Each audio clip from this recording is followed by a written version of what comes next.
C'est le théâtre interlude, animé par Eva Valéjo et Bruno Soulier.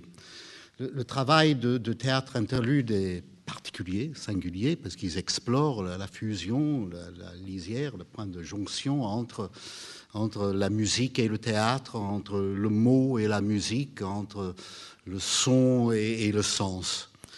Et pourtant, on parle de son, et pourtant, c'est un théâtre aussi qui engage incroyablement le corps.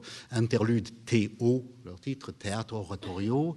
Oui, je veux bien oratorio, mais je sais qu'ils sont dans la salle. Souvent, oratorio, on est assez stationnaire, et leur théâtre aussi implique du mouvement, un grand engagement du corps, une grande plasticité dans l'espace. Ce pas des acteurs immobiles qui émettent des sons. Ils émettent aussi, ils créent des formes aussi. Donc leur travail est passionnant. Et là, ils abordent un texte que moi je ne connaissais pas, ce sera une création d'ailleurs, un texte qui s'appelle « Dehors peste le chiffre noir » d'une jeune auteure autrichienne, Catherine Rugla. Et le thème de cette œuvre, c'est le surendettement. Et pourtant, c'était écrit avant la grande crise, la crise officielle dont on parle depuis 1 an et demi.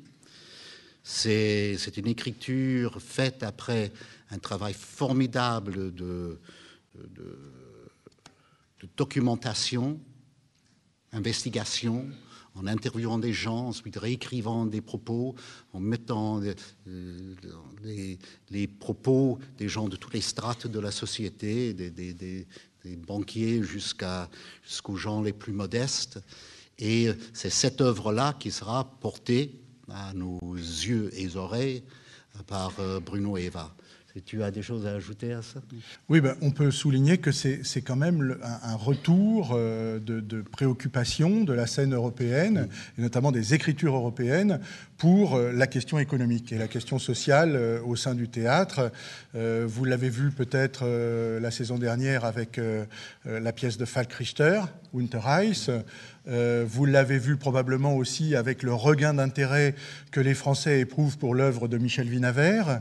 Je trouve ça très important que le théâtre s'empare sans pudeur des questions économiques et sociales, et je dirais en prise directe, puisque Catherine Rugla est beaucoup plus journaliste et essayiste que poète et auteur dramatique. L'une des caractéristiques de son écriture, et je crois que c'est pour ça qu'elle rencontre si bien la sensibilité d'Interlude Théo, c'est la choralité.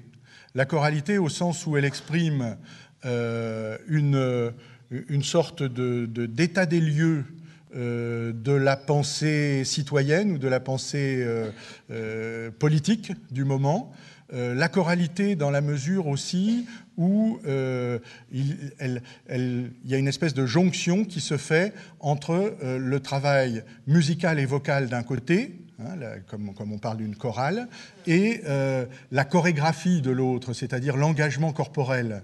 Et ça, c'est sûr que le travail d'Eva Valéjo, qui correspond tout à fait à ça, correspondra très bien à l'écriture de Catherine Rugla. Ça se joue à l'Idéal du 6 au 16 janvier.